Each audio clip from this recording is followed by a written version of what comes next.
जय शनिदेव भक्तों, आपके सामने मनु भैया आज आपको बहुत ही ज़रूरी साधना बताने वाले हैं हनुमान जी महाराज की। बहुत सारे लोगों का मेरे पास ये जो है वर्णन आया है कि भैया हनुमान जी महाराज की जो है साधना आप हमें बताइए, अद्वितीय साधना जिससे भगवत दर्शन हो, हनुमान जी के दर्शन हो। तो सबसे पहले मैं एक छोटी सी स्तुति है वो कर लेता हूँ, वो करके आपको सुना देता हूँ कि अद्वितीय था चरित तुम्हारा, कर्म तुम्हारे शुभ्र विचार, मार्ग तुम्हारे सलाघनीय थे, तुम सहृदयता के अवतार, संत स्वभाव शक्ति सुंदरता मर्यादा के तुम आधार, अति महान थे तुमसे प्रेरित होता आया यह संसार, और तुम सागर से भी गहरे थे, गगन तुम्हारा ही विस्तार, मर्यादा पुरुषोत्तम तुमको नमन हमारा बारंबार। तो उस मर्यादा पुरुषोत्तम को बार बार नमन करके हम हनुमान जी की साधना आपको बता रहे हैं। Marvellous was your character, action was your thought, splendid were your ways, even as a child you are a sage, full of strength, full of courage, O man of मर्यादा, we bow to thee, you have inspired this earth by greatness, you are deeper than the sea। ये एक बहुत ही सुंदर कविता है और मेरे गुरुवर ने ये लिखी है जो हमें 12th क्लास में पढ़ाते थे। जहाँ पर हमारा धाम है वहीं से कम 1 से 1.5 किलोमीटर आगे एक गांव है, संत स्वभाव है, सहज स्वभाव है। ये 12th में हमें पढ़ाते थे और वहीं से जो है मेरा थोड़ा थोड़ा अध्यात्म शुरू हुआ। कविताएं तो मैंने वहीं से लिखनी, और जब उन्होंने पढ़ाना शुरू किया तो वो अकेले ही 5 विषय हमें पढ़ाया करते थे, हमारे पास कोई टीचर नहीं था। और NP सती जी इनका नाम है, इन्होंने हमारे चाचा को पढ़ाया है और बहुत सालों तक आसपास के एक दौलतपुर गांव के स्कूल में पढ़ाया। तो बहुत ग्रेट पर्सनैलिटी है और ये ऐसे गुरुओं के ऋण भी हैं हमारे ऊपर जिनसे हम शिक्षा पाते हैं। वो ऋण हम कभी उतार नहीं पाते, लेकिन अपनी अच्छी शिक्षाएं आगे देकर हम वो ऋण उतार देते। सवेरे गुस्सा आया हुआ था 2 संतों की जो है मृत्यु पर, लेकिन ऐसा नहीं है, मृत्युएं नहीं होती हैं, मृत्यु पहले भी होती है, पहले भी बहुत सारी हुई है। और अभी ये जब से ये चला है चलन, आपने देखा भी होगा कि कोई लड़का बैठ के अखबार पढ़ रहा था सामने, चाहे उसने तानेवश कहा हो, कैसे भी कहा हो, सामने उसने मुस्लिमों के लिए यही बात कही जो मोहम्मद साद का वो चल रहा था। उस लड़के को गोली मार दी गई, उसकी खबर बहुत जगह नहीं आई। मैं राजनेता बनना चाहता हूँ। मैं चाहता हूँ एक ऐसा धर्म स्थापित हो, ऐसी नीति स्थापित हो जो सबके लिए समान हो। और अब जब आप आई गए हैं और ये कह के आए हैं कि भाई हम राम राज्य ला देंगे, तो राम राज्य में एक भी मानव के जीवन पर तो आज किसी भी प्रकार से आने ही नहीं चाहिए, क्योंकि अगर मानव जीवन है तो वो ईश्वर प्राप्ति कर सकता है और सदा सदा के लिए इन योनियों से मुक्त हो सकता है। और मानव जीवन में ही उसकी व्याख्या की जा सकती है, मानव के अलावा कहीं नहीं। आधा जीवन तो मानव का भी सो के ही चला जाता है, फिर उसमें से भी रोज़ाना 4 घंटे जो है वो उसके नहाने धोने खाने पीने में ही चले जाते हैं। रहता कितना समय उसके पास रहता, अगर वो 8 घंटे सोता है ठीक है, तो रहता 1/4 भाग ही है अगर आप देखें तो। और वो जो चौथा भाग है उसमें हमने ईश्वर को भी भजना है, गृह पालन भी करना है, गृहस्थी भी चलानी है, ठीक है, और मन में अतुल्य विचार भी पैदा करने हैं और संसार को ऊपर भी उठाना है, संसार को, और संसार को ऊपर उठाए हैं। इसके लिए हमें चाहिए कि समानता हो पृथ्वी पर, ठीक है। अमेरिका एक ऐसा राज्य है जहाँ पर अपने 10 लोगों की भी जो है कीमत है। अब जो यहाँ पर है हिंदुस्तान में, चाहे वो हिंदू है, मुस्लिम है, सिख है, ईसाई है, बौद्ध है, जैन है और अन्य धर्म है, साउथ इंडिया में बहुत सारे धर्म अलग अलग, वो सब सुखी रहे हर प्रकार से। मतलब ऐसे जैसे योगी जी ने सुशासन दिया और उन्होंने बता के दिया, तो अभी उसमें और बदलाव की आवश्यकता है। तो ऐसा एक जब समान राज्य हो जाएगा तो दूसरे राज्य भी उससे सबक लेके आगे बढ़ेंगे और मानव की कीमत होनी चाहिए, एक एक इंसान की कीमत होनी चाहिए। और जब आप ऐसे किसी देवता की स्थापना कर रहे हैं हृदय में, उसके गुण आप में नहीं आए, तो मैं मानता नहीं कि भाई आप, चूँकि मैं शनि की भक्ति करता हूँ तो कभी कभी गुस्सा आ जाता है, वैसे हमेशा ही नॉर्मल रहता हूँ, और राजनीतिक बातों से तो मेरा कोई मतलब ही नहीं है, ना कोई इतिहास है हमारा राजनीति से, ना कुल पुरखे में कभी कोई राजनीति में आया, ना आवश्यकता है राजनीति में आने की। ठीक है, बहुत सारे लोग आते हैं वो कहते हैं हमारे से जुड़ो, हम नहीं जुड़ते। बहुत सारे लोग आते हैं वो कहते हैं आप हमें काम बताइए, मैं नहीं कराता कभी भी काम, कोई काम मैं कभी भी किसी, ना राजनेता से कराता हूँ ना किसी से कुछ, कभी कराता ही नहीं। क्यों नहीं कराता? क्योंकि अगर आप किसी से कोई अपना कार्य कराते हैं आप उसके ऋणी हो जाते, तो ऋण कभी किसी का चढ़ाओ ही मत। ठीक है, कोशिश करो आप खुद ही वो काम कर सकें, और खुद ही, फिर भी अगर किसी की ज़रूरत पड़ती है तो आप भी तैयार रहो उसके कार्य पूरे करने में, और अच्छे कार्य के लिए ही किसी की ज़रूरत समझो, बुरे कार्यों के लिए कभी किसी की ज़रूरत नहीं होनी चाहिए। सबको कमा कर खाना चाहिए, और सबको चोरी चकारियाँ ये बहुत बंद होनी चाहिए। जैसे जिस कॉलोनी में मैं पहले रहता था, कम से कम 4 घर में चोरी हुई एक ही गर्मी के सीज़न में। जहाँ मैं पहले रहता था जिस मकान में, वहाँ चोरी होने की वारदात होने लगी। ऐसे पड़ोसियों की कुंडियाँ बंद कर जाते हैं, और सामने से ही सबके सामने सरेआम चोरी कर ले जाते हैं लोग, दिन दिहाड़े चोरी कर ले जाते हैं, और पुलिस को कभी कुछ पता नहीं चलता।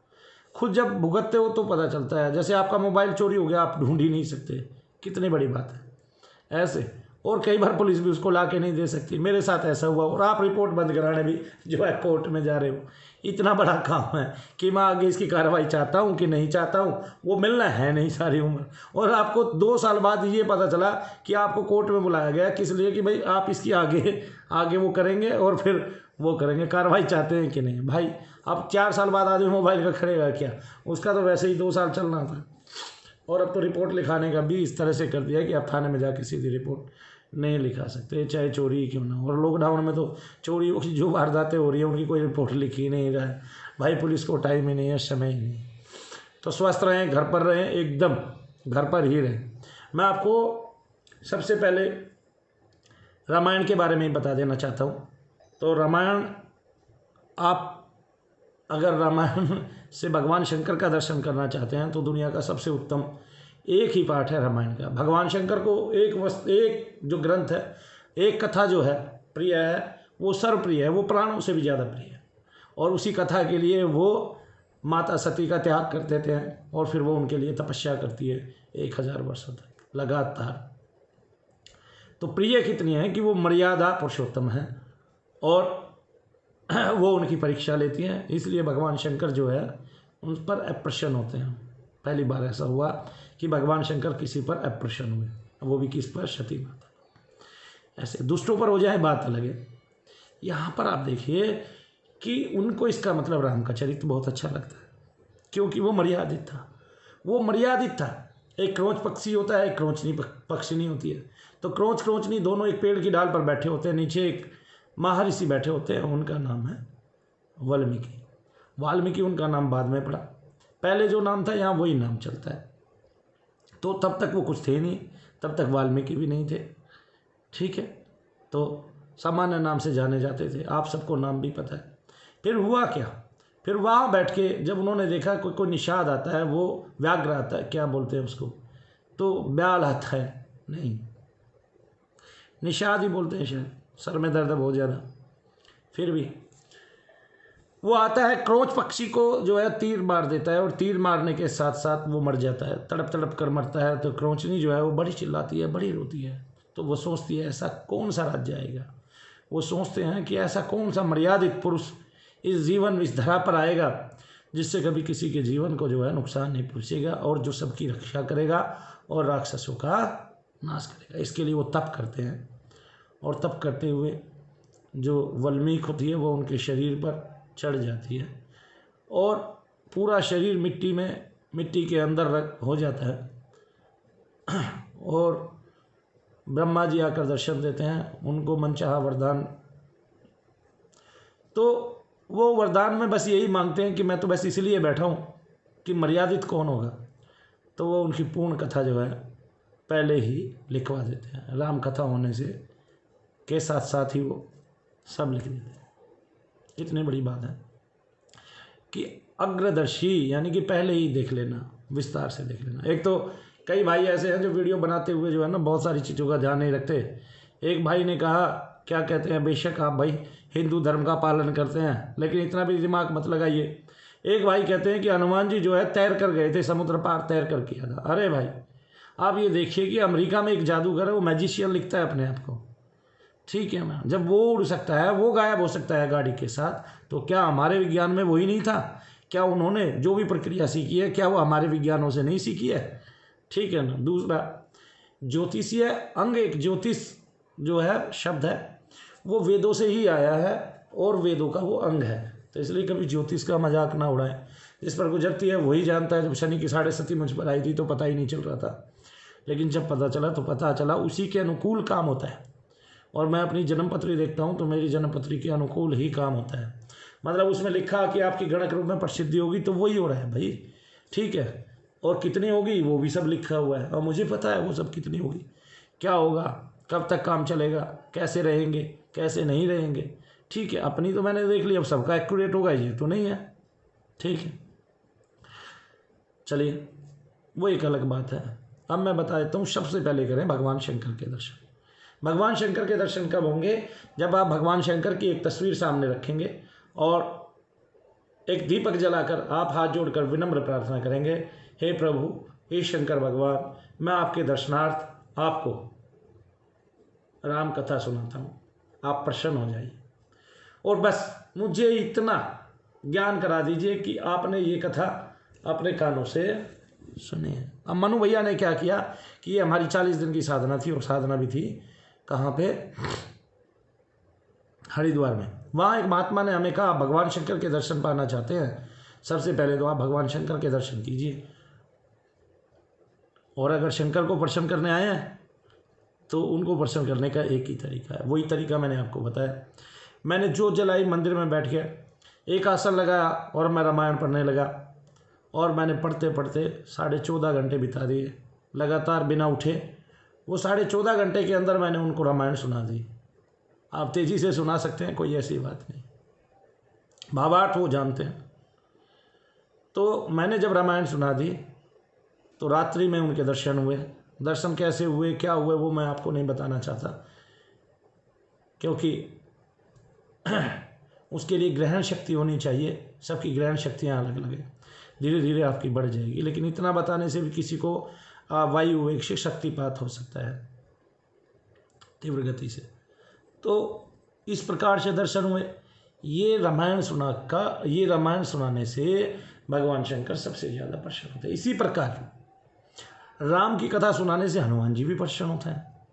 कितनी बड़ी बात है। आप हनुमान जी को भी ऐसे सुना सकते हो, और हनुमान जी को ये कह सकते हो हाथ जोड़कर कि आप प्रमाण दें कि आप प्रत्येक राम कथा सुनते हैं, तो वो आपको प्रमाण देंगे उसी रात को। मेरा वादा है, गारंटी है, लेकिन आपका पाठ श्रद्धा से होना चाहिए। ये नहीं होना चाहिए कि आप उन पर एहसान कर रहे हैं देवताओं पर, ऐसे नहीं। सबका अनुभव अलग अलग होगा।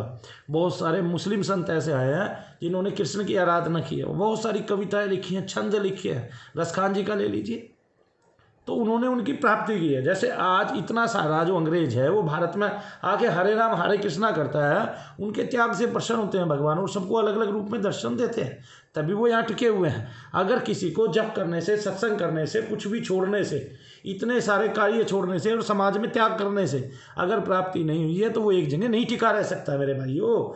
तो मुझे बताया कि ऐसे प्राप्ति होती है, और उसको भगवान विशिष्टता आशीर्वाद बीच बीच में देते रहते हैं, जिससे वो आदमी लगा रहता है और सदा सदा उसी से जुड़ जाता है। फिर जो लोग नए आते हैं उनको अलग अलग अनुभव होते हैं, उनमें भी जो लोग समर्पित हो जाते हैं उनको अलग अलग अनुभव होते हैं। इस प्रकार से ईश्वर के अनुभव अलग अलग होते रहते हैं। बहुत सारे चमत्कार होते हैं। जैसे अभी जो अखबार में छप के आना था वो मुझे पहले ही दिखाई दे गया। एक बार क्या दिखाई दिया, दीपावली का समय था और मैंने देखा अखबार में कि मैं क्या देख रहा हूँ ये मैं आपको बता रहा हूँ। मैं स्वप्न में देख रहा हूँ कि गणेश जी का जो सूंड है वो ऐसे करके है, यहाँ से और ऐसे कंधे के ऊपर से, और फिर हाथ के ऊपर से साइड में। मैंने कहा यार ये कौन आदमी है जिसने गणेश जी का सूंड ऐसे बना दिया? ऐसे तो होता ही नहीं है। गणेश जी का सूंड तो बिल्कुल सीधा होता है, ठीक है। और कोई तिरछा करेगा, खड़े हुए हैं तो ऐसे तिरछा कर देगा ज़्यादा से ज़्यादा, लेकिन कंधे के ऊपर से ऐसे लेके आएगा, ऐसे तो होता ही नहीं है। और मैंने देखा एक अखबार आया सुबह सुबह का, जैसे ही हमारी परचून की दुकान थी, ग्रोसरी की दुकान थी भाई की, तो मैं उस पर बैठा, मैंने अखबार देखा तो ऊपर गणेश जी की तस्वीर थी, लेकिन वो तस्वीर ऐसे नहीं थी, वो ऐसे टुकड़ों से थी, ऐसे ना जैसे गणेश जी का चेहरा बना दिया, ऐसे जो बीच में गैप दे दिया, फिर गैप के बाद से ऐसे करके लेके आए कंधे के ऊपर से, और फिर नीचे का धड़ अलग से बना रखा था। कितनी बड़ी बात है। तो आपको इस तरह से आगे का भी दिखाई दे जाता है, पीछे का भी दिखाई देता है, आपकी स्वप्न सिद्धि हो जाती है, आपको सपनों में बहुत सारी बातें पता चल जाती है, और फिर आप अनुमान लगा सकते हो कि आपके साथ ये होने वाला है। जैसे शनि भगवान की किताब छपवाने के लिए मैंने जो है पिता से पैसे मांगे, उन्होंने कहा भाई मैं दिसंबर में दे पाऊँ आपको, क्योंकि ज़्यादा पैसे लगने थे। जब उन्होंने दिसंबर की बात कही तो मुझसे टिका नहीं जा रहा था, रहा नहीं जा रहा था। मैं बार बार प्रार्थना कर रहा था कि प्रभु मुझे तो किताब छपवानी है, उसके लिए मैं घुड़दौड़ कर रहा था, बड़े बड़े कार्य कर रहा था, जहाँ जहाँ मैंने पैसा दिया हुआ था नौकरी करते हुए मैं वो इकट्ठा करने की कोशिश कर रहा था, पर मेरी बात बन नहीं रही थी। उसके बीच में बहुत सारे चमत्कार हुए। तो ये एक चमत्कार हुआ कि एक दिन उन्होंने मुझे दिखाया घर में चांदी आई, मतलब उस समय कुछ पैसा हमारे घर में आया। तो मैंने पिता को कहा पापा आप तो दे दीजिए, झूठ नहीं बोलना। मैंने कहा पैसा तो आया है, उन्होंने दिखा दिया मेरे को, तो वो मान गए। तब उन्होंने मुझे 10,000 रुपये जो है उसके लिए दिए कि मैं जाके साई दे आऊँ उसको, कि भाई किताबें छाप दो, बाद में उठा लो। कितने बाद में वो पैसा भी किताबों में नहीं लगा, उतने ही पैसे लगे 10,000 रुपये, वो भी फिर बाद में उन्होंने वापस दे दिए जिनका मैंने पहला पाठ किया था। बहुत अच्छी बात है, ऐसे ऐसे चमत्कार होते हैं। आपका उद्देश्य जब सही होगा तो देवता को आपके पास आना पड़ेगा। अब बात इसकी रही तो क्या और धर्मों में भी ऐसा किया जा सकता है? हाँ, बशर्ते आपको ये पता चले कि किसको क्या प्यारा है ना। तो मैं सब धर्मों में जो देवताओं को बुला पाता हूँ, उनकी शक्तियों को बुला पाता हूँ। और कहीं किसी ने जैसे मान लिया मैंने तप किया है 20 दिन 50 दिन 100 दिन मैंने तप किया, उससे जो मुझे सिद्धि मिली है उससे मैं जो काम कराता हूँ, अगर उस सिद्धि का किसी ने बंधन कर लिया है अपना बल लगा के, कोई त्वरित बलि दे के, तो उसको हम कैसे मंगाते हैं? सीतो मंगाते हैं, फिर उस देवता से प्रार्थना करते हैं, उसको जो सबसे प्रिय है उसके लिए बात करते हैं। ठीक है, तो सबको प्रिय मोहम्मद है, सबको प्रिय अल्लाह है। ठीक है, तो उनका वास्ता देते हैं। और जैसे मन में जब योग करते हैं, मनन करते हैं, तब उनको पुकारते हैं तो वो सुनते हैं, प्रत्येक पुकार आपकी सुनी जाती है। मेरे पास तो ऐसा ही है भाई। अब आप जब लगातार प्रैक्टिस करेंगे, अभ्यास करेंगे, तो करत करत अभ्यास की जड़मती औषधि, तो जो मंत्र है, जो शब्द है, उसमें इतनी शक्ति उत्पन्न हो जाएगी कुछ नहीं, और एक दिन आप उससे बहुत कुछ कर पाएंगे। बशर्ते आपकी दिशा कौन सी है, दशा कौन सी है। ठीक है ना। जैसे एक जादूगर होता है, वो रोजाना जादू करते करते फिर बड़ी बड़ी क्रियाएं करने लगता है, फिर एक दिन खुद भी गायब होने लगता है। ऐसे ही हर एक लाइन में है। जैसे हमने केवल क्या कहते हैं नेगेटिविटी के लिए साधन किया, तो उसी में हम जो है परफेक्ट होते जा रहे हैं। थोड़ी सी कमी होगी, वो भी भगवान पूरी कर देंगे आप लोगों की दुआओं से, आप लोगों के आशीर्वाद से। तो उनमें भी सब में वही है, तो हमारे में भी यही है। फिर राम जी को, हनुमान जी को प्रसन्न करना है। अब हनुमान का जब आप करना चाहते हैं, सेम बाकी प्रक्रिया है। आपने बस दाहिना हाथ लेना है, उस पर जल रखना है, बोलना है अश्य श्री हनुमत देवता महामंत्रश्य हम बीजम ब्रह्मा ऋषि गायत्री छंद मम भक्ति शक्ति नियंत्रिता सकल बीज समाहिता सकल छंद समाहिता मनु भक्ति शक्ति नियंत्रिता। अगर आप मेरा नाम लगाएंगे तो उसमें हमारा बल लग जाएगा, हमारी प्रार्थना लग जाएगी। ये नहीं कि मुझे उससे कुछ मिलेगा, ऐसा नहीं है। मेरा बल लग जाएगा, मेरी प्रार्थना लग जाएगी, मेरी ओट आपको मिल जाएगी। इसको बोलते हैं प्रकोटा। ठीक है ना। जैसे गुरु रूप में आप धारण करते हैं, इसको बोलते हैं प्रकोटा। तो आपका हमारा विशेष ध्यान आप पर होगा। हमारा जो सूक्ष्म शरीर है, हमारा जो तत्व है, वो आपके पास आपकी ओट कर लेगा और भगवान से आपके लिए प्रार्थना कर लेगा। ये सेम ऐसे ही होता है। जैसे एक बनिया ने कहा भाई मैं तो आपके यहाँ तप करूँगा, और वो 40 दिन हमारे यहाँ बैठ गए।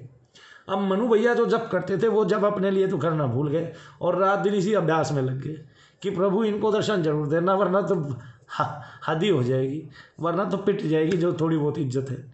ठीक है। तो इस तरह से रोजाना भगवान से प्रार्थना करता, और आखिरकार क्या हुआ कि 39वें दिन उनको दर्शन हुए, और वो इतने प्रसन्न हुए।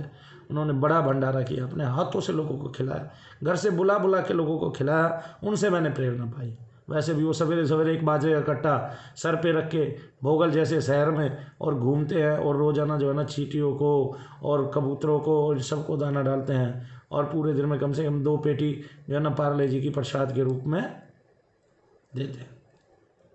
बांटते हैं। तो भगवान सबको ऐसा दानी बनाए, इस प्रकार का धनी बनाए और सबको ऐसे लोगों को अपने ऐश्वर्य से जो है नजाकत दे और ऐश्वर्य प्रदान करे, सुख भोग प्रदान करे और अपनी प्राप्ति कराए। तो ये बोलना है। और हनुमत देवता प्रीत्यर्थे पाठे जपे। अब आप जो मांगना चाहते हो, भाई मैंने तो देखो दर्शन मांगा है, दर्शन ही पाया है, आप पाठे जपे हनुमत दर्शनार्थ हेतु विनियोगाय नमो नमः। आ गया ना। इस तरह से आप हनुमान जी की साधना। ब्रह्मा ऋषि अगर उस मंत्र के ऋषि ब्रह्मा जी नहीं है तो भी जो भी ऋषि है उनके पिता के पिता ऐसे करके ब्रह्मा जी पे ही पहुंच जाता है। तो इसलिए अगर आप ब्रह्मा ऋषि भी बोल देंगे तो कोई दिक्कत नहीं है। जैसे बहुत सारे छंदों के जो ऋषि हैं वो अलग अलग हैं, जगती हैं और बहुत सारे अलग अलग हैं।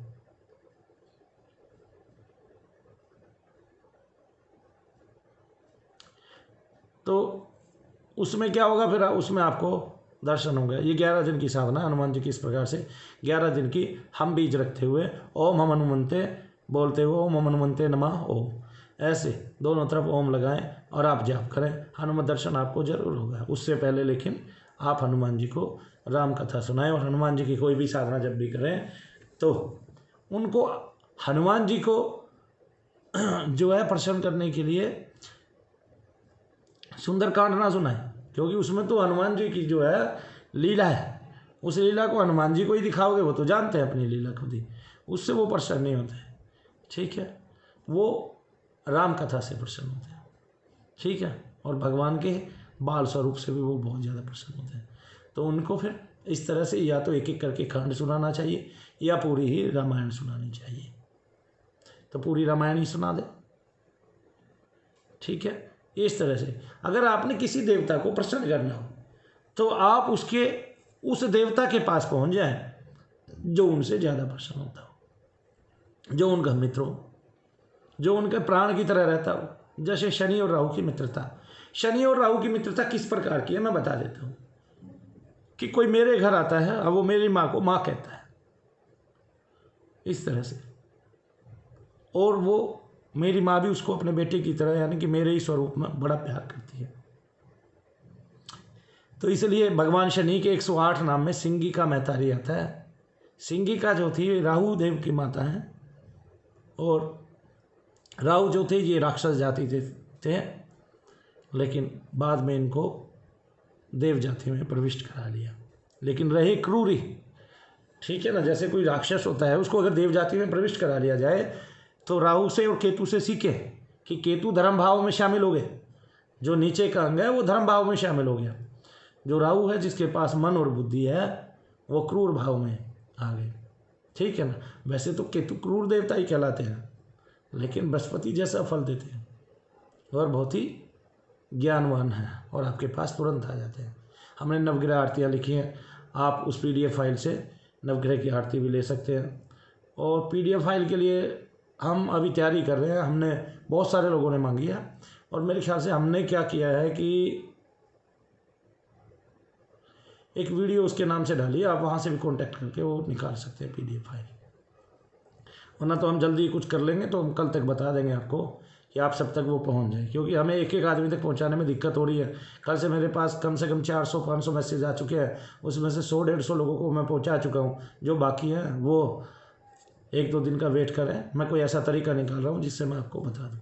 तो ये हनुमान जी की साधना थी। जब आप हनुमान जी की साधना करें उसके बाद भगवान राम का एक स्तोत्र पाठ करें, श्री रामचंद्र कृपालु भजमन, और उसके बाद ही हनुमान जी की आरती करें। इस तरह से आप कितने भी घंटे जप कर सकते हैं, माला कर सकते हैं, एक हनुमान चालीसा का भी पाठ कर सकते हैं। लेकिन ना भी करें हनुमान चालीसा तो ओम हम हनुमंते नमः ओम का जाप करें। और इसके साथ क्या करें, इसके साथ जब ये पूर्ण हो जाए आपका मंत्र तो श्री रामचंद्र जी की स्तुति करें, श्री रामचंद्र कृपालु भजमन हरण भव में दारुण, और फिर उसके बाद हनुमान जी की आरती करें। इस तरह से आपको हनुमत दर्शन हर हाल में संभव हो गई होगा, हनुमत दर्शन हो गई। हाँ, आपको जब ये आते हैं तो थोड़ा सा भय देते हैं, भय दे के आते हैं, जैसे विस्फोट हो गया।